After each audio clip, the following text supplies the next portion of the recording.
अस्सलाम वालेकुम दोस्तों, मैं हूं आमिर और welcome back to code journey with Aamir.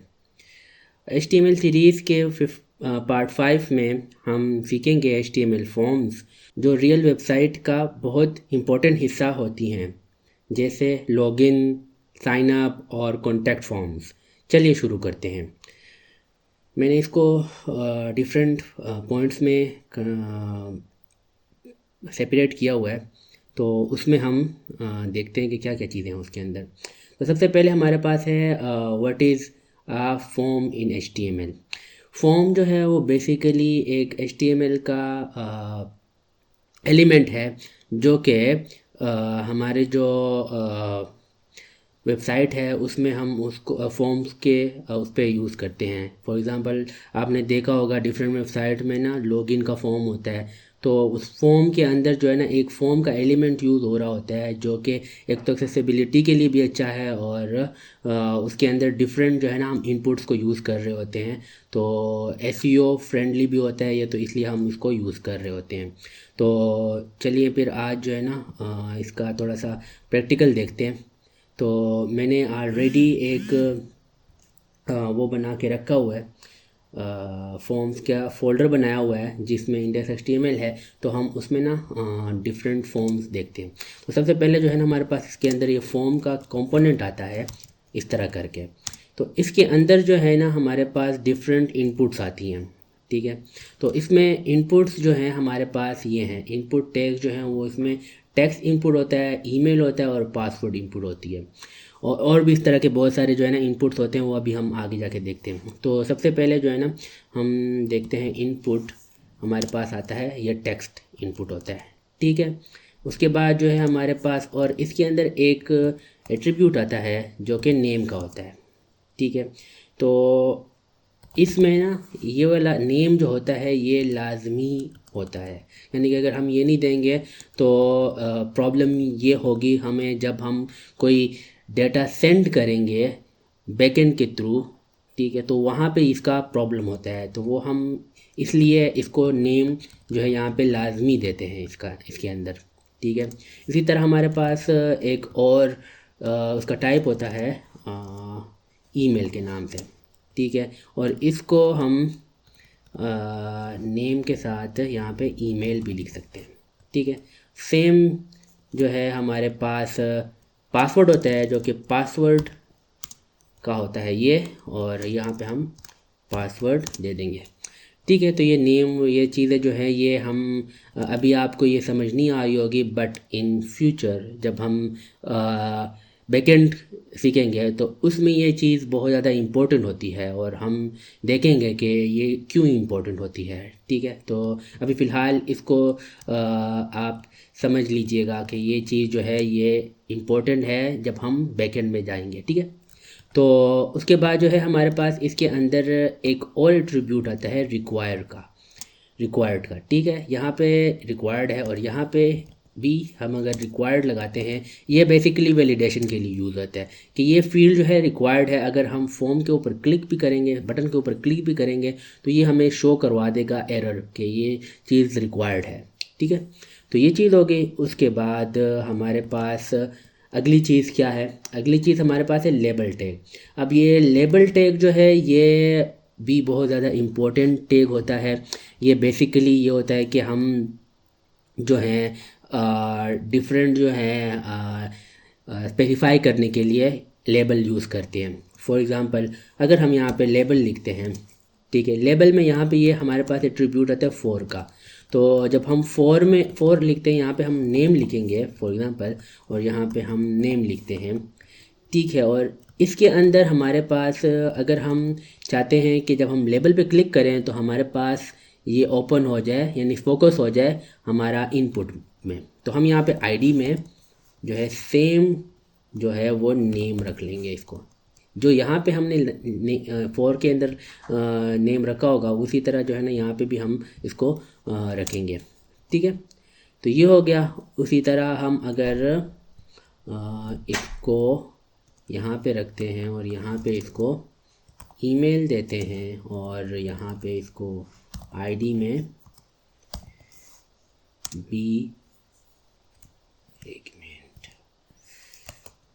ID में भी ईमेल रख लेते हैं इसको। ठीक हो गया। और सेम विद अनदर वन, और यहाँ पे इसके अंदर भी हम इसको पासवर्ड दे देंगे और जो हमारी आईडी होगी उसको भी हम पासवर्ड दे देंगे। ठीक है, तो ये चीज़ होगी। अच्छा, अब हमने पिछले ट्यूटोरियल में जो है वो डिव पढ़ा था। तो डिव बेसिकली क्या करता है, अभी जब हम इसको देखेंगे तो ये एक ही लाइन में सारा कुछ आ रहा होगा। अगर मैं इसको सेव करता हूँ ना, अच्छा, तो इसको अब लाइव करते हैं, लाइव में जाते हैं और देखते हैं। अभी आप एक मिनट, इसका जो है ना एक चीज़, ईमेल और साथ में इसको पासवर्ड सेव करते हैं, वापस आते हैं। तो यहाँ पे ये हमारे पास जो है ना एक ही लाइन में आ रहा है। तो अगर हम इसको चाहते हैं कि विदाउट CSS हम इसको इसके नीचे लेकर आना चाहते हैं, एक तो ये होता है कि हम अगर BR टैग लगा दें तो ये नीचे आ जाएगा। और एक और काम है, अगर हम इसको डिव में बंद करते हैं, फॉर एग्ज़ाम्पल यहाँ पे मैं इस तरह करता हूँ, ठीक है, और डिव में बंद करते हैं इसको, और इसको भी डिव में बंद करते हैं। तो हमारे पास जब ये इस तरह हो जाएगा, इसको मैं ज़रा थोड़ा सा अलाइन कर लूँ, हाँ, ओके, तो हम देख रहे होंगे कि ये जो है ना नीचे आ जाता है। तो ये चीज़ हो गई। अब नेक्स्ट जो काम है हमारा वो है टेक्स्ट एरिया। तो टेक्स्ट एरिया जो है वो चीज़ जो होती है, अभी मैं ये भी दिखाने लगा था कि जब हमने लेबल के अंदर ये फॉर का जो यूज़ किया है ना एट्रीब्यूट, ये किस लिए काम होता है।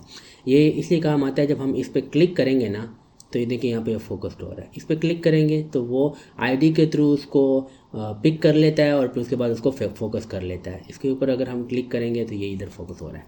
तो ये चीज़ इस तरह काम करती है। ओके, सो अब हमने ये करना है कि इसको जो पासवर्ड है इसका नाम चेंज करके मैं मैसेज रखने वाला हूँ। ठीक है, लेबल में मैसेज। अगर हमने जो है ना एक काम ये करना है कि हमारे पास ये टेक्स्ट एरिया है, ठीक है, और टेक्स्ट एरिया जो होता है वो क्लोजिंग टैग इस तरह होता है इसका, ठीक है।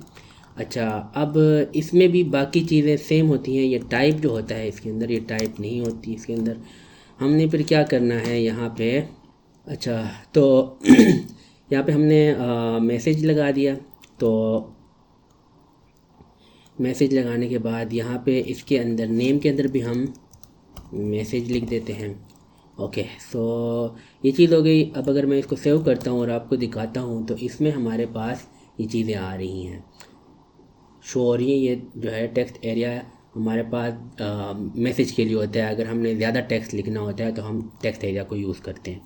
तो इसमें एक एट्रीब्यूट आता है जो कि हमारे पास कॉल्स के नाम से आता है, और एक एट्रीब्यूट आता है रोज़ के नाम से, ठीक है। तो हम कॉलम्स और रोज़ को सेट कर सकते हैं। फॉर एग्ज़ाम्पल मैं 15 बाई 15 अगर करना चाहूँ तो आप देखेंगे इसमें कि ये देखें, ये जितना हम बड़ा करना चाहते हैं वो बड़ा हो जाएगा।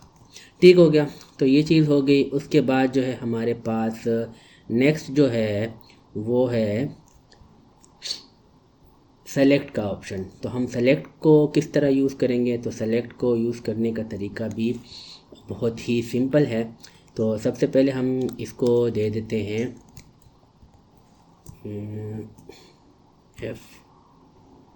FRUIT फ्रूट्स के नाम से, ठीक है। ये हम रखेंगे और यहाँ पे ना टेक्स्ट एरिया की जगह इसके अंदर आता है सेलेक्ट का एट्रीब्यूट। अब सेलेक्ट के एट्रीब्यूट में नेम आता है। नेम जो होता है हमारे पास वो हम, आपको पता है कि हमने ऑलरेडी कवर कर लिया है नेम को। और उसके बाद यहाँ पे भी फील्ड आईडी में भी जो है फ्रूट्स आ जाएगा, यहाँ पे फ्रूट्स आ जाएगा, ठीक है। अब इसके अंदर एक एट्रीब्यूट आता है ऑप्शन के नाम से। और ऑप्शन में ये वैल्यू होती है। अब ये वैल्यू जो है ये भी बहुत इम्पोर्टेंट एट्रीब्यूट है, क्योंकि इन फ्यूचर जब हम बैकएंड में जाएंगे तो बैकएंड में हम जब ये वाली चीज़ यहाँ पे अगर लिखेंगे, फॉर एग्जांपल यहाँ पे मैं ऑरेंज लिखता हूँ, ऑरेंज लिखता हूँ मैं यहाँ पे, तो अगर हम बैकएंड में उसको भेजेंगे तो ये खाली जाएगा बैकएंड में, बिकॉज़ वैल्यू जो है हमारे पास खाली है यहाँ पे। तो जो चीज़ हमने यहाँ पे लिखनी होगी वही चीज़ हम यहाँ पे लिखेंगे, ताकि सेम जो वैल्यू है अगर हम इसको सेलेक्ट करेंगे और सेंड करेंगे तो ये वाली जो वैल्यू है वो डायरेक्टली हमारे पास फॉर्म में फिल हो जाए और वहाँ पे बैकएंड में हम उसको भेज सकें। तो वैल्यू इसलिए यूज़ होती है। इसी तरह हम इसको मैंगो कर देते हैं और साथ में हम मैंगो की जगह बनाना कर देते हैं। ठीक है, ये हमारे पास फ्रूट्स आ गया। तो हम अगर जाते हैं अपने, तो ये हमारे पास फ्रूट्स हैं और इसके ऊपर जब क्लिक करेंगे हम तो ये चीज़ आ रही है यहाँ पे। तो बेसिकली हम इस तरह सेलेक्ट को यूज़ कर रहे होते हैं। उसके बाद जो है हमारे पास है वो है रेडियो बटन्स। अब रेडियो बटन्स जो हैं वो उसको भी यूज़ करने का तरीका जो है वो बहुत ही इजी है। तो हम अगर यहाँ पे आते हैं, यहाँ पे फ्रूट्स को जेंडर में कन्वर्ट करते हैं और जो रेडियो बटन आता है वो हमारे पास इनपुट के फील्ड्स जो टैग है उसी के अंदर से आता है और यहाँ पे टाइप की जगह हम रेडियो लिखेंगे।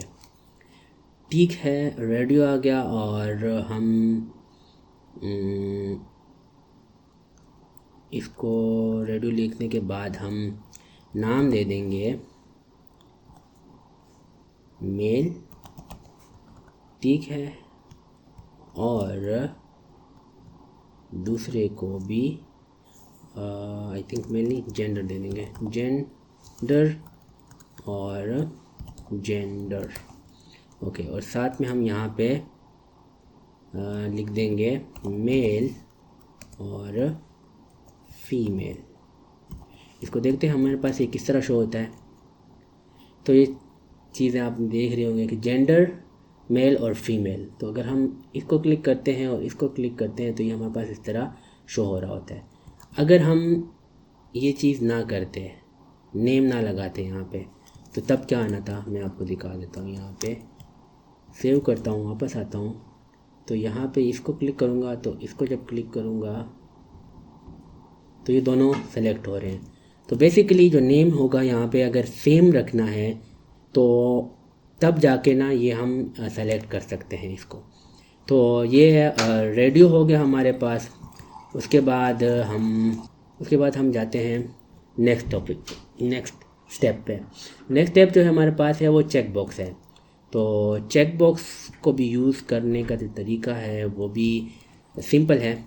जस्ट यहाँ पे हम लेबल के अंदर लिखते हैं फॉर की जगह हम यहाँ पे डायरेक्टली ले लेते हैं, जेंडर की जगह यहाँ पे लिखते हैं टर्म एंड कंडीशन।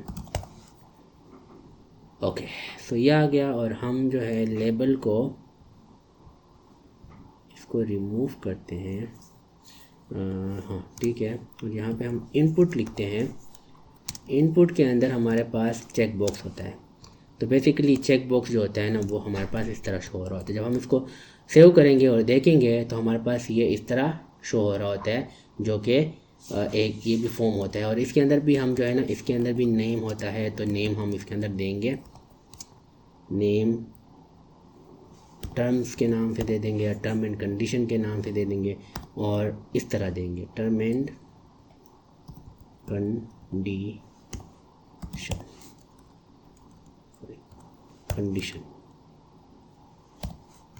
कंडीशन के नाम से। ठीक है, तो इस तरह हम ओके। तो हमारे पास जो नेक्स्ट टॉपिक है वो है सबमिट बटन का। तो सबमिट बटन हम किस तरह यूज़ करेंगे, हम यहाँ पे बटन लिखेंगे बटन के अंदर हमारे पास यहाँ पे टाइप जो है वो सबमिट का लाजमी होना चाहिए। उसके बाद जो है हम यहाँ पे सबमिट लिखेंगे। तो जब मैं जाऊँगा इधर तो ये बटन हमारे पास इस तरह करके आ रहा है, और जब हम इसको क्लिक करेंगे तो मैंने यहाँ पे रिक्वायर्ड का वो लगाया हुआ है, देख रहे हैं। तो यहाँ पे हमें क्या कर रहा है, please fill out this field. तो हम यहाँ पे कुछ लिखते हैं, उसके बाद जब सबमिट करेंगे तो ये कहेगा इस तरह। तो हम जब इस तरह करेंगे तो ये देखें, ये ऑटोमेटिकली जो पिक कर रहा है कि ईमेल जो है, ईमेल रखा हुआ है, तो फिर वो क्या कह रहा है कि please include an at in the email address.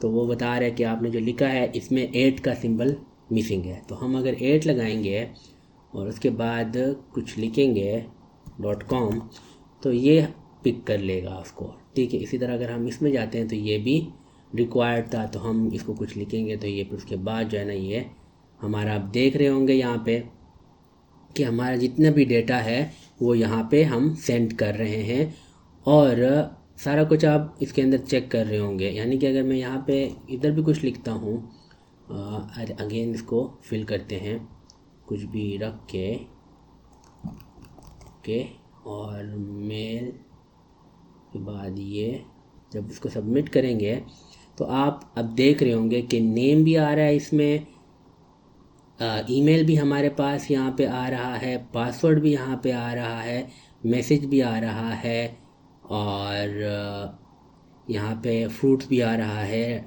Gender भी आ रहा है, ऑनर ऑफ की जगह पे टर्म एंड कंडीशंस भी आ रहे हैं। लेकिन ये चीज़ जो है यहाँ पे जो हम इसको शो करवा रहे हैं ये बेसिकली गुड प्रैक्टिस नहीं है। इन फ्यूचर जब हम बैकएंड में जाएंगे, बैकएंड में जब इसको सेंड करेंगे तो उसमें हम फिर जावास्क्रिप्ट के थ्रू इसको सेंड कर रहे होंगे, तो हम ये चीज़ इस तरह नहीं भेज रहे होंगे।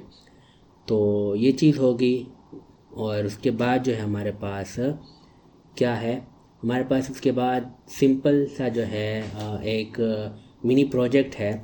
बेसिकली ये प्रोजेक्ट जो है ये आपने करना है, ये एज होमवर्क आपने करना है। इसमें ये क्या है कि एक लॉगिन फॉर्म बनाना है, एक डिव रखना है आपने, डिव के अंदर जो एक फॉर्म सॉरी एक H2 का टैग होगा या H1 का टैग होगा जिसमें लिखा होगा फॉर्म, लॉगिन फॉर्म लिखा होगा। उसके बाद जो है नीचे जो है उसके अंदर क्या आ रहा होगा कि आपका जो इनपुट है, इनपुट में एक नेम आ रहा होगा और उसके बाद जो है पासवर्ड आ रहा होगा, ईमेल आ रहा होगा और पासवर्ड आ रहा होगा, और साथ में सबमिट का बटन होगा। फिर जब आप सबमिट पे क्लिक करेंगे तो इसी तरह ही जो है ना शो होना चाहिए। तो ये होमवर्क है, और इसको करने के बाद मुझे कमेंट्स में बताइएगा कि आप इसको करने में कामयाब हुए हैं या नहीं। इन फ्यूचर तो मैं जब कोई अगर क्यूरी होगी तो आप मुझसे कमेंट्स में पूछ सकते हैं, फिर मैं उसका जवाब कमेंट्स में दूंगा आपको। और अब 10वें नंबर पे जो है स्टेप, वो कॉमन बिगिनर मिस्टेक्स हैं जो कि बिगिनर्स मिस्टेक करते हैं।